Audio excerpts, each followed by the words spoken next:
magbigay ng hamon, hamon ka sa no.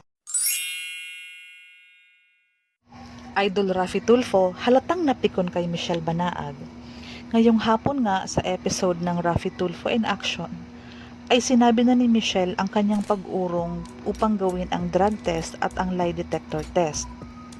At dahil sa pangyayaring ito, ay nagdesisyon si Sir Raffy Tulfo na i-case closed na at i-pull out na ang lahat ng naipangakong tulong kay Michelle Banaag at pati sa mga pamangkin nito. Nanganganib din na mawala sa kanyang poder ang kanilang baby dahil nga wala siyang kakayahan ngayon na buhayin ang bata.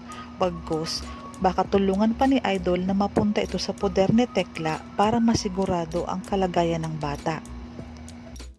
Pinapatawag na ni Sir Raffy Tulfo sa DSWD ang kanyang staff upang magpa-schedule ng assessment para sa mga pamangkin ni Michelle. Malaki ang posibilidad na mapunta ito sa DSWD dahil nagugutom daw ang mga ito. Dahil nang mawala sila sa poder ni Tekla ay wala nga silang income at walang tumutulong sa kanila.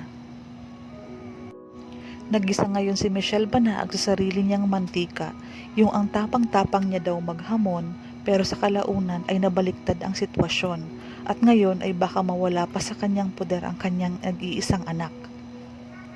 Dahil nga sa pangyayaring ito, ay wala silang makukuhang tulong galing kay Raffy Tulfo. Yung bayad sa upa, yung pagpapupustiso at yung grocery ay ipinahold na ni Sir Raffy Tulfo.